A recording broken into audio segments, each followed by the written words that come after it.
Books. So that's really exciting. Graphic novels. Yes. Let me introduce myself. So I am the publisher at Legendary Comics, which is part of Legendary Entertainment, which is a movie company. We were just talking about Dune, which came out recently. All the guys. Wait, there was a Dune movie? Yeah, there's a Dune movie.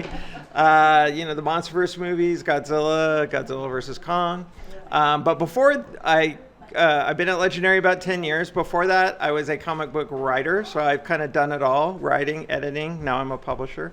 And I worked in the adaptation field, worked with Terry Brooks, adapted some of one of his Shannara stories into the only Shannara graphic novel for Random House.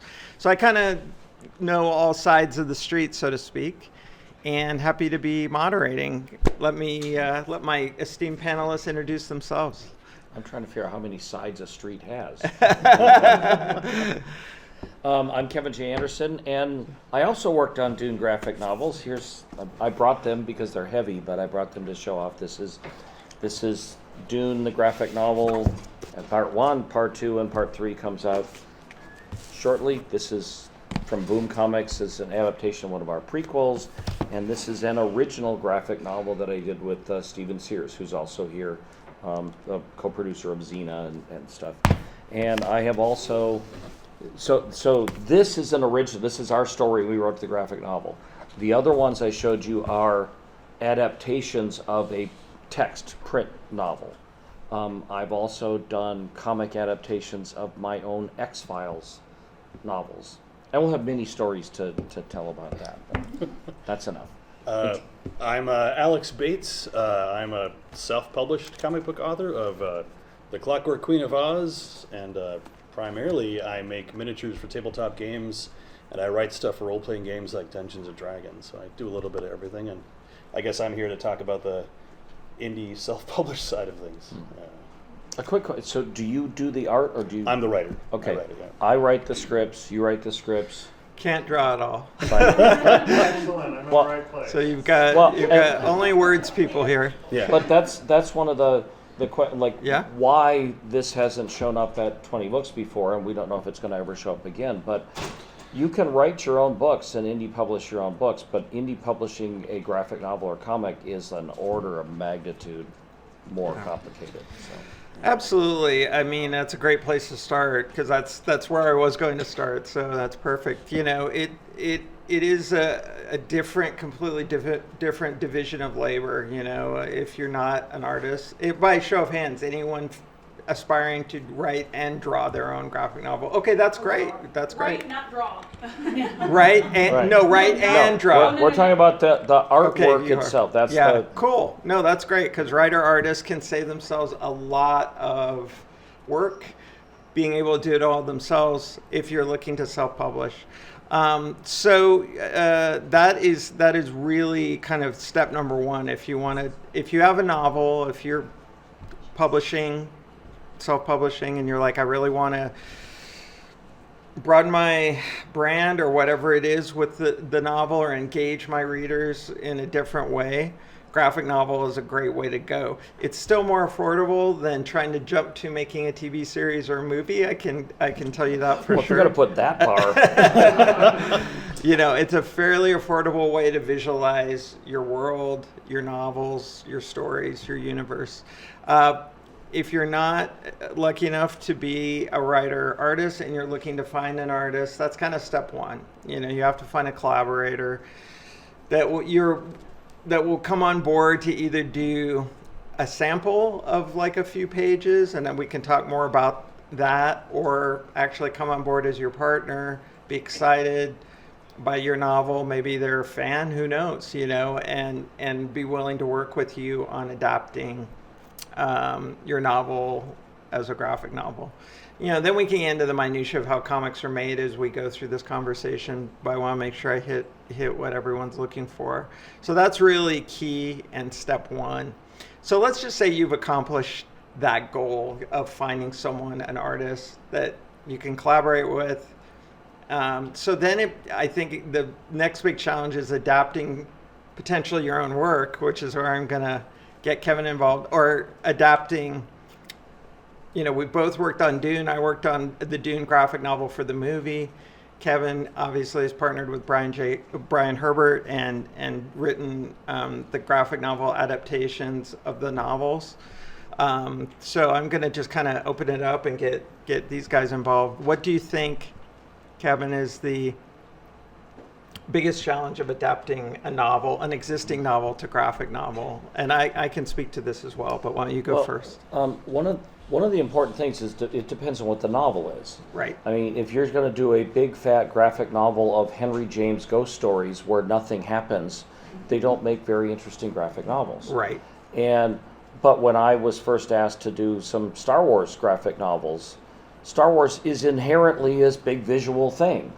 So you want all kinds of 2-page spreads of alien planets and stuff, and that's really interesting. So we're talking about adapting a novel. That's just what the thing is here. When you write a novel, it's got its own pacing. You've got your own descriptions, your own time to...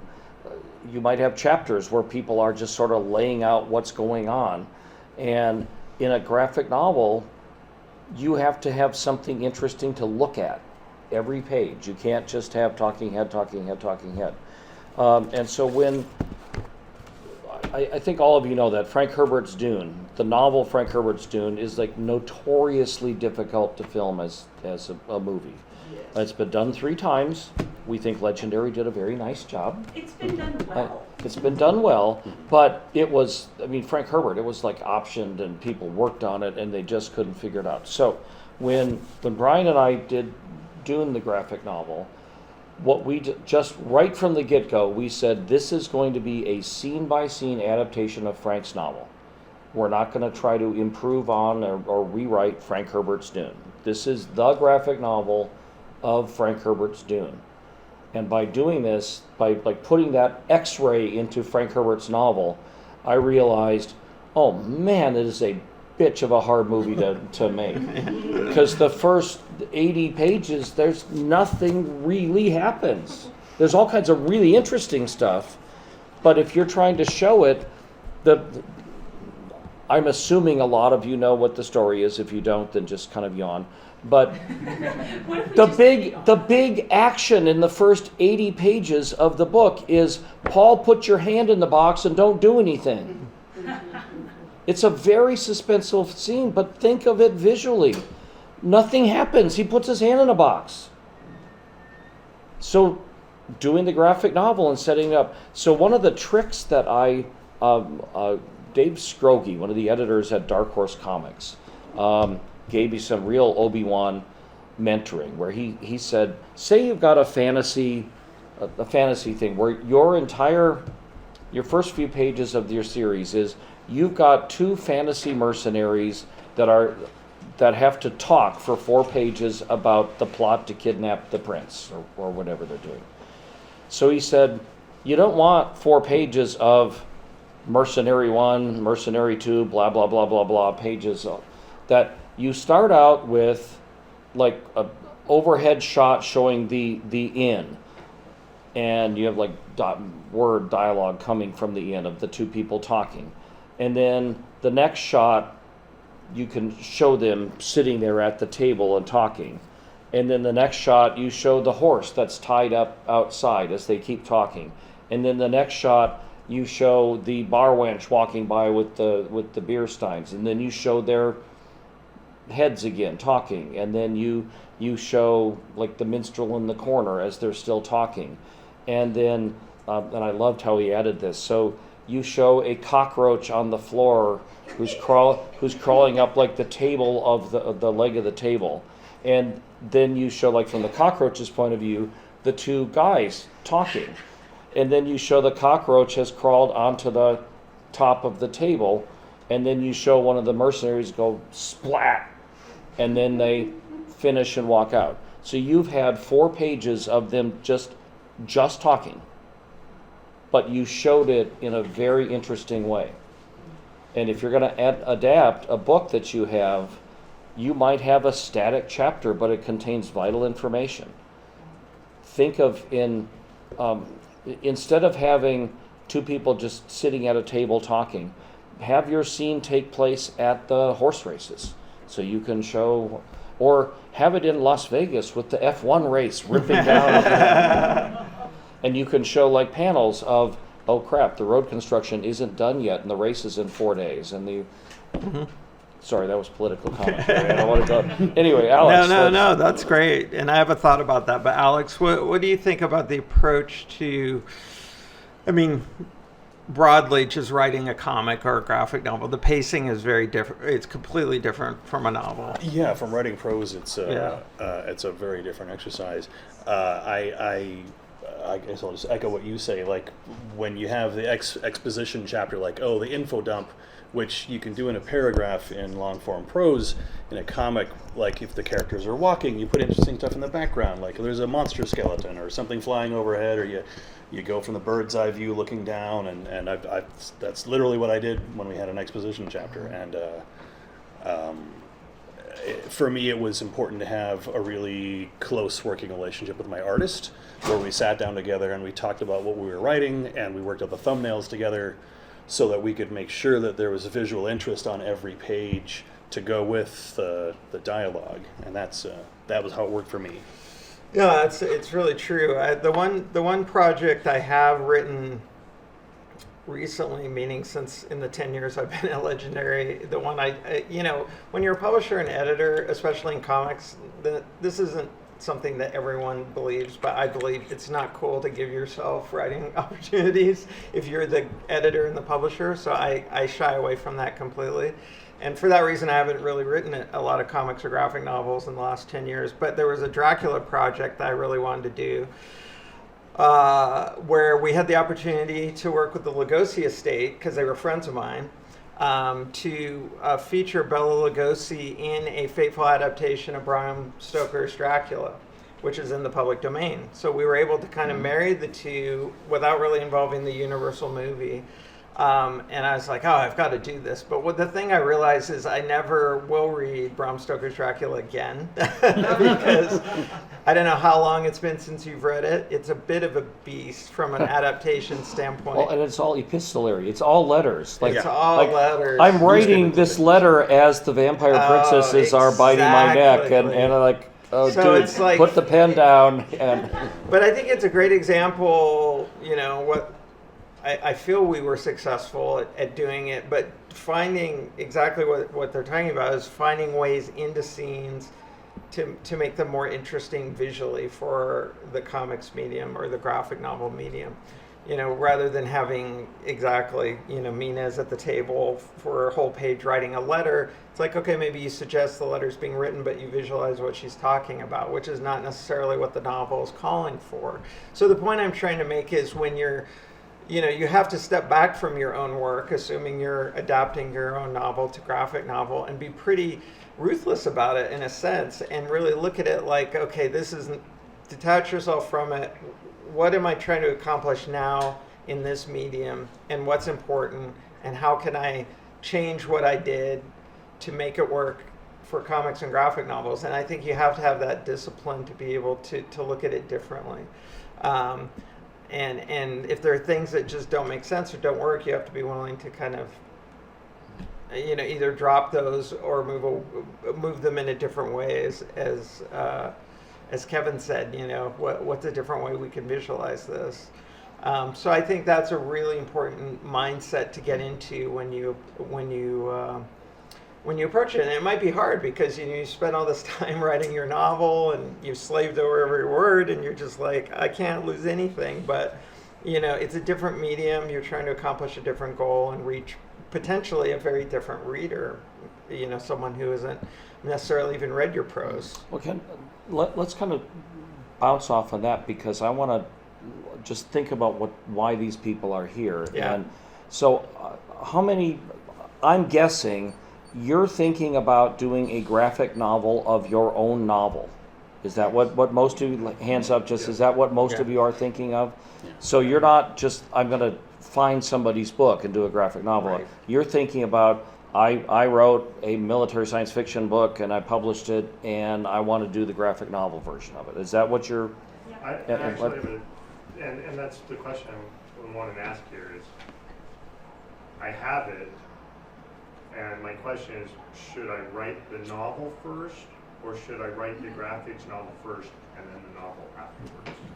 Well, I wanna figure out I'm being business practical guy because, I'm doing Dune, so they're already buying it. But would I do a graphic novel of one of my random novels, and why? And I'm trying to hijack the pen, but I'm like, I know why the 20 books people are here, and I'm trying to figure out why. You adapted an actual Oz book, not one of your own books? A little bit of both. Okay. I'd have a question. How many of you people are avid comic book readers to begin with? Okay. Because if you're trying to turn something into a graphic novel and you have never read a comic book in your life, that's going to be a problem. And I've run into that.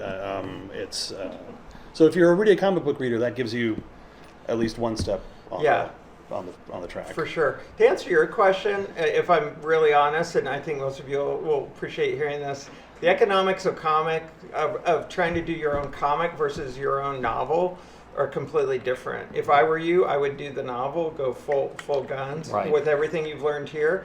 And then the comic or the graphic novel can be the next piece.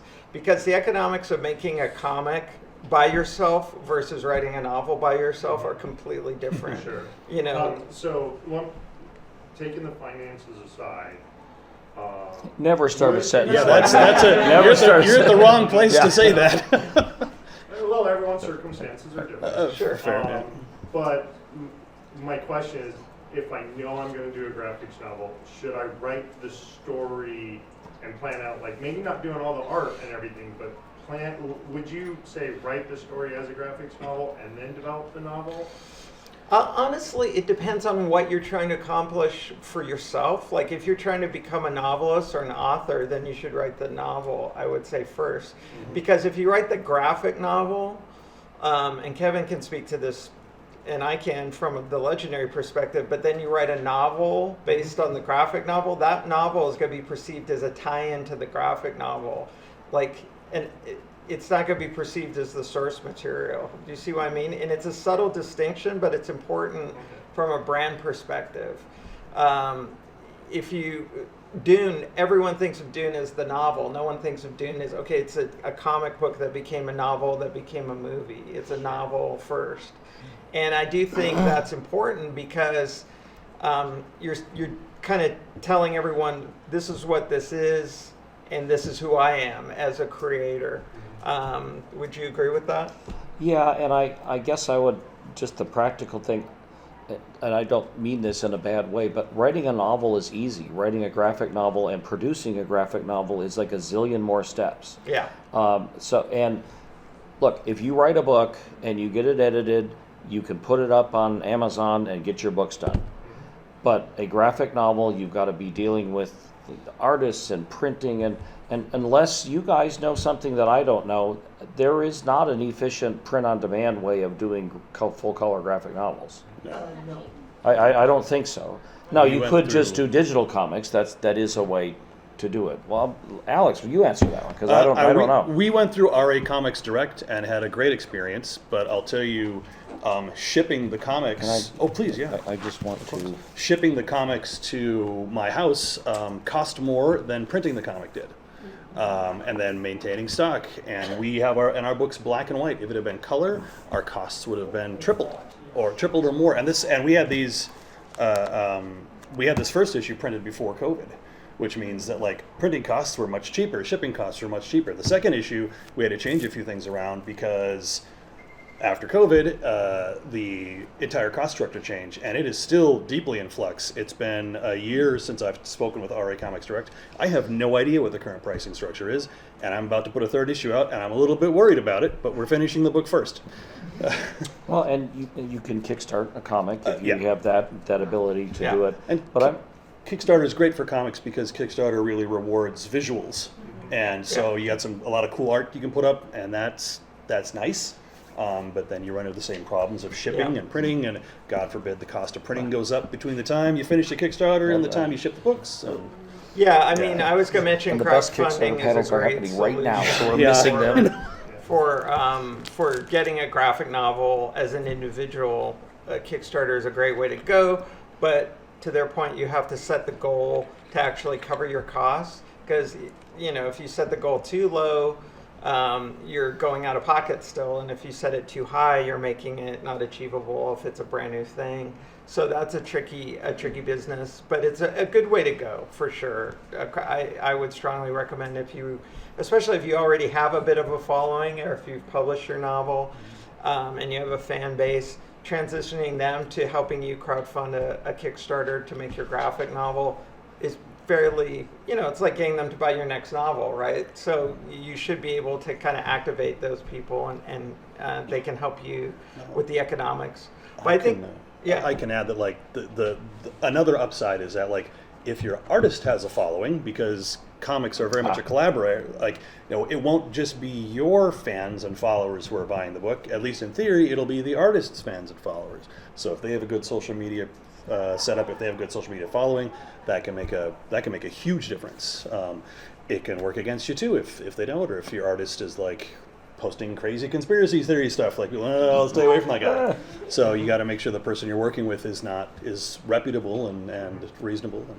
Yeah, Can I ask you a question, Jim? Yeah, let's open it. Let's Okay. keep. I'm in a place where I have requests for a pitch package from multiple graphic novel companies, but I don't know yet, and I've talked to my agent about this, and he's going to help me work through it, if I should do indie Kickstarter or if I should go with trad publish. I am a hybrid author. I have indie books, indie novels, and trad novels. I have a foot in both worlds. I'm comfortable in both worlds. I make money in indie, make no money in trad, but I get street cred in trad, and there's not as much street cred in indie. And so my goal with graphic novels is not to make a bunch of money, as long as it's break even, like that's okay. It's to have a visual medium to maybe one day get into the film industry, or just branding, or just expanding my brand throughout the industry.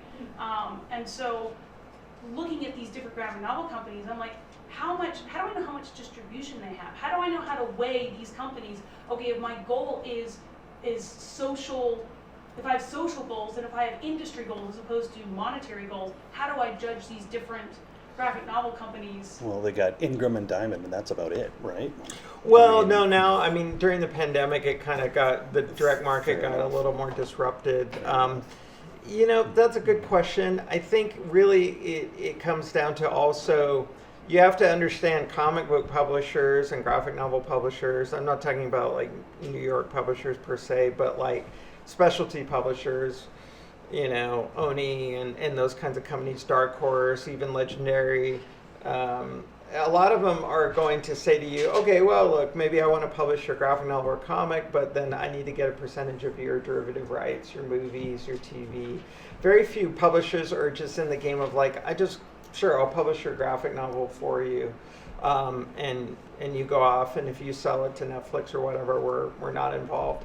Because in the post-Walking Dead world, as I like to call it, everyone knows the economics of graphic novel publishing. That book became a real publishing phenomenon after the TV show was on.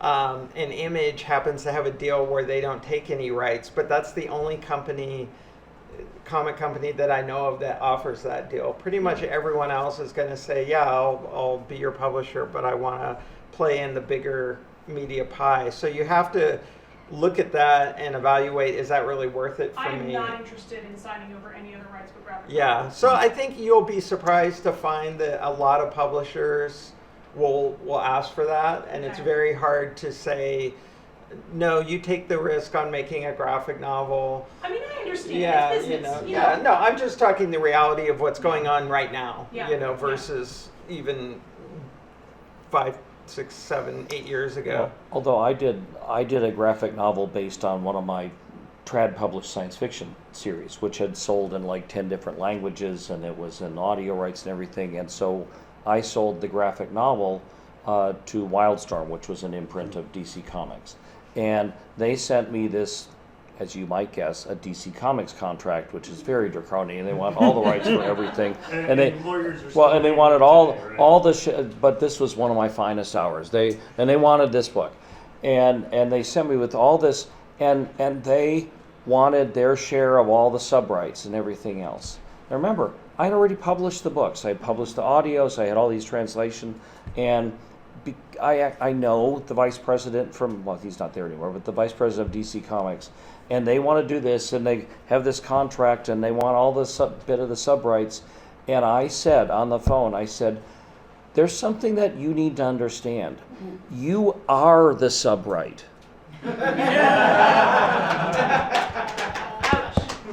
And they went, oh, right. Because I had established everything else, that they don't get all the sub-rights if they are the sub-right. So, but that's an unusual situation. But what I think, from my experience that I've seen indie authors and their comics and graphic novels, the places, either you do it yourself, you pay for the artist, you pay for all the artwork, and then at that point, I can do that. We've well, done it with other projects. so you can do that, and then you print it, and then you figure out how to sell it somewhere, whether and that's kind of a Or a use bitch. crowdfunding to get Or it out crowdfunding, there. which is great. Or, and here's the part that I have encountered a bunch of times, that you find a publisher that wants you to basically do all the work and give them the printing masters, and then they will print it, but they will have maybe a Diamond account, or they will have some way to get it out there. There's actually nothing wrong with that, but my feeling is, well, if you're going with the publisher, they should be doing some of the work that I don't want to do. Yeah, I mean, honestly, and if you have a following, and I think you guys are in a unique situation, most of you, because you're already self-starters, you're self-publishers, you're like, I'm doing my own thing. A lot of people, and that's why this is kind of a different type of conversation than the ones I usually have, like at Comic-Cons, where people are like, I want into the comic book industry, I want to write Batman, what do I do? It's a different, totally, you guys are approaching this very different. You're already self-starters, is what I'm saying. So given that, and given you have brands and you have followers probably already, 100%, if I was in your situation, I would crowdfund and do it myself. But how do you get the distribution? How do you get it distributed? If you're doing Kickstarter type of, like in comic book stores, like how would you get it? So in other words, if I want someone to Lydia, how do you get it in a bookstore? If any of these people here have none of their books in a Barnes and Noble, I mean, that's it's the just same- not on the table. Getting an indie comic into Diamond and having Diamond Comics distribute it is really, really difficult. And also, it's at least we're from talking my level about where I'm at. we're talking about 800, 1,000 comic book stores that are left in the U.S.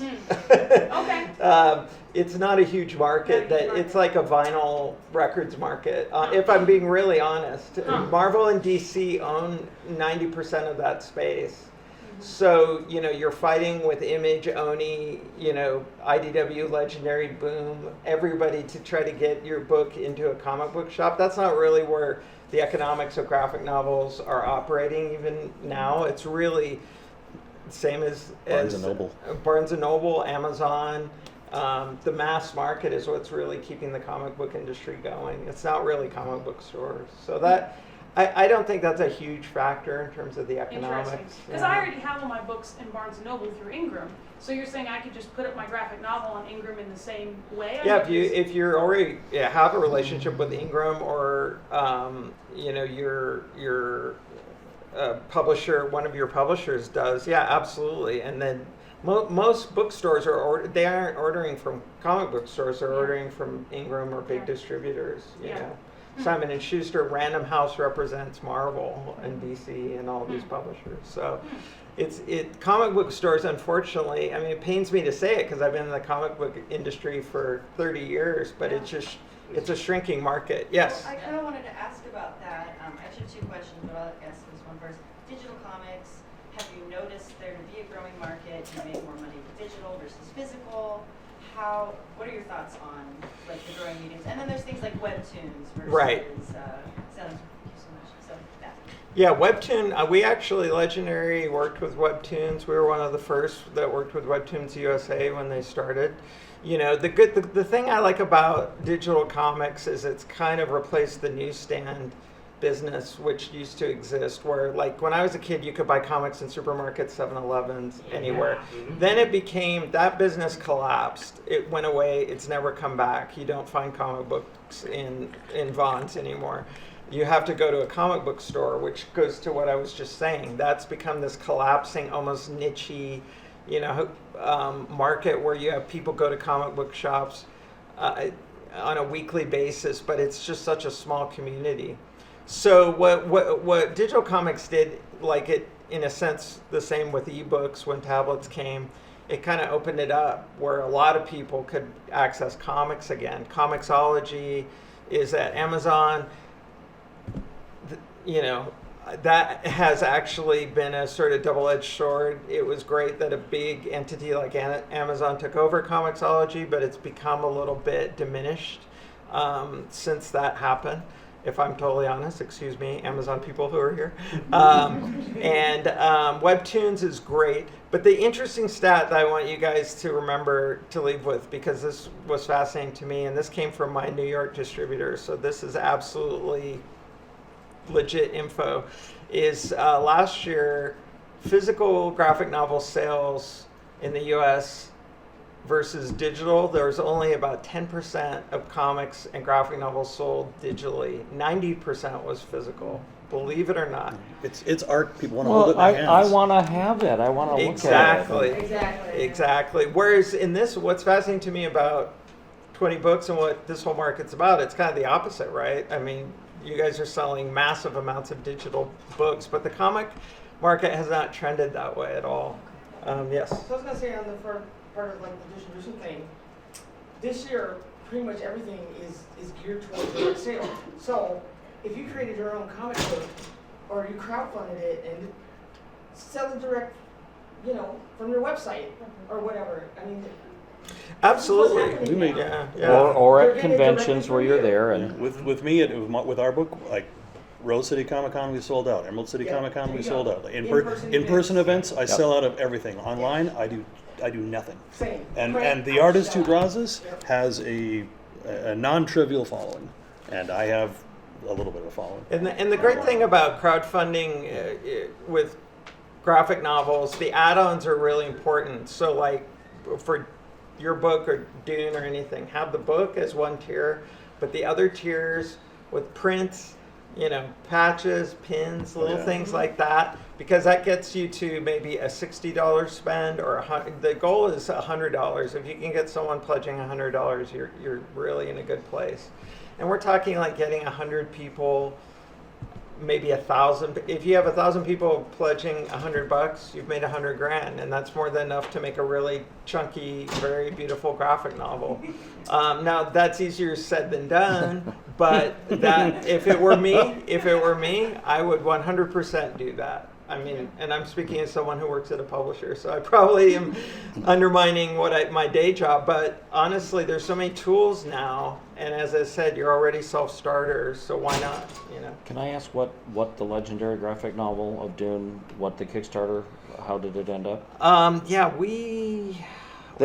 Legendary ran a Kickstarter for their version of the Dune graphic novel. Yes, and that was about $150K, I want to say. Nice. Yeah, Not bad. it went well. Yes. I have two questions technically, and it's for any of you to answer. First question is, how do you go about finding an illustrator who's willing to commit that amount of time? And two, Comic-Cons. Comic-Cons. Comic-Con, good, okay. Yeah. And then two, one of my series is Epic Fantasy, and as most Epic Fantasy series are, they're extremely long. I know you touched on it a little bit, but how would you condense, like, let's say, a 200,000 word book into... Cut out the Elvish songs.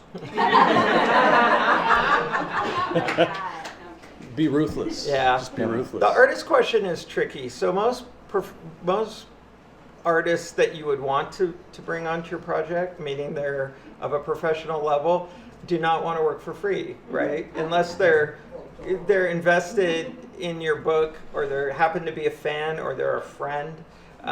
So if you walk around Comic-Con, any Comic-Con in an artist alley, and you're like, oh my gosh, you should be the one to illustrate my book. If it were me, I would say to that person, what's it going to cost to have you do several pieces of art that I can use to As samples. as samples to either sell it to a publisher or crowdfund it on Kickstarter. Because on Kickstarter, you don't have to show that much of a graphic novel. The Expanse, Boom did an Expanse Kickstarter that was they got over $1 million. Yeah, Now over $1 it's million. based on a TV show, but they had 2 pieces of art on the Kickstarter. So, again, that's not a fair comparison. It's the Expanse, but I would say you don't have to spend a lot if you're crowdfunding or you want a pitch sample to shop it around to like a graphic, also- just enough to get it So I going. was It's gonna also ask, worth- what kind of a business deal do you want to have between you and Just your a second. Hold on, Just one second. It's Yeah, it's I wanna worth get you it's guys- worth mentioning I think I that can. being a good artist is not the same as being able to draw a comic book. They're very different skill sets. Being able to translate words and action, to balance panels, to avoid tangents. Like, there's a lot of people out there can do a gorgeous cover or a splash page, and they cannot draw interior pages that look good at all. Like, if someone can draw an amazing horse but they can't draw a car, if your book's full of cars, they're the wrong artist for you. And it's a weird fantasy epic too, if it's full of cars. Yeah, well, also that. I want to get the guy in the far back who's had his hand up for a while. And then I'll get you, ma'am. So books have different definitions for length. So short story, novella, novel. Right. Do comic book readers have an expectation for minimum page count or anything like that? That's an interesting those? question. 64. I mean, Thick I page. would say a pages. sweet spot is about 90 pages if you're doing a graphic novel. Kind of it as a minimum, If you get shorter than that, you're getting into like a graphic novella, and there is that category. But especially like if you're using crowdfunding, if you go too short, no one wants to pledge $40 for like a 50-page graphic novel. I think 90 is and upwards is a good spot. I would say 120 is kind of your max length if you're telling one story. There's all kinds of exceptions, but that I think is a good range. Like, that's what we typically do at Legendary with our graphic novels. We aim to do about 100 pages. Dracula got a little too big. It was supposed to be 120. It ended up at 180 because it's a hard novel. Too big. A little big, but like Dune, for example, when we adapted the Dune movie as a graphic novel, that was 100 pages on the nose. That's all we had to play with. What Brian and Kevin did on the novelization graphic novels was I a think little these bigger. are like 160, 170. Yeah, which is exactly kind of why Dracula, when we were being really 163. faithful to a novel, it can get up there to 200 pages. One book per Dune book, or is that? No. The novel Dune itself is in book 1, book 2, and book 3. 3 And graphic so- novels. Okay. 3 graphic novels. Okay, for book 1 of Dune. Yeah. Of the novel Dune. Which is kind of basically what the first Legendary movie was. It Yeah. kind of bled over. Yeah. But because they're doing it, the book is in 3 parts, but they're doing it in 2 movies, so it's a little. Right. But we just felt that we would do it the way Frank did Okay. it and broke it into 3 So if pieces. it's And 160 pages, that would end up being 400 and... no, 160 times 3. Yes, what's 160 times 3? 300 plus... To do one novel. Yeah. Yeah. There we go. It's nice There if we you go. can Me and Matt. give that much real Right. estate. Yes, I promised you I would get to you. What is a fair price to pay your artist? Most comic artists these days, first off, everyone almost with, I don't know if this is true for you, a lot of people are working digitally now. So they're giving you what's kind of called digital inks. It's no longer like an illustrator and inker, unfortunately, in a way that has changed. I would say the average is getting like it's all over the place, but like $250 a page for giving you illustrations and inks, and then coloring can be like another $50 to $85 per page, and then someone's got to letter it if you're actually doing the samples with dialogue, and that bad lettering is like bad special effects. You'll notice it, so you want someone who knows what they're doing, and that's usually another cost. Alex, what do you think about? We had my book is drawn by hand. It's pen and ink on paper with ink wash. Yes.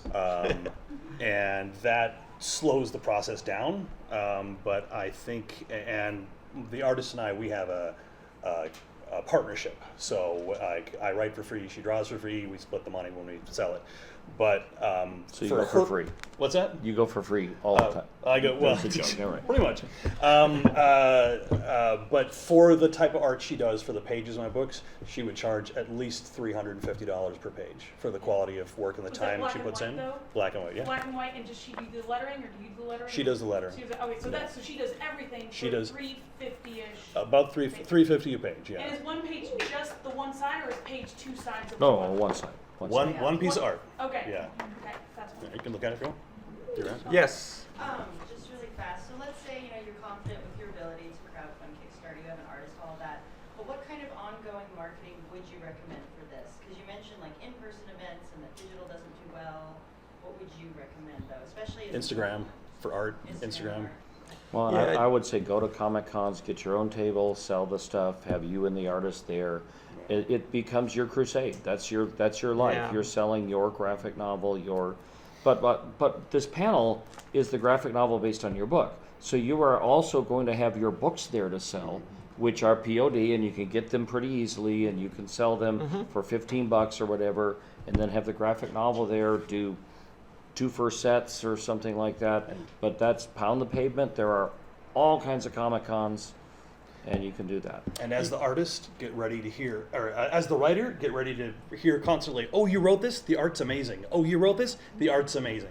They will never say one word about your writing. They'll say the art's great. Yeah. And it always stings just a little. Yeah, I will do one quick thing though. If you meet an artist, you're doing this stuff. If you're just going to launch a Kickstarter, you've done your successful novel already, Lydia. You've got all this stuff ready. You could possibly find an artist who's willing to do a couple of pieces of sample art on spec to put the proposal for your Kickstarter, on the condition that they get Yeah, they get paid those. once it all Yeah. goes. Yeah. Because then they're your partner, and then you need most of these. You're not just buying all rights to the art; that they're your partner from this point on.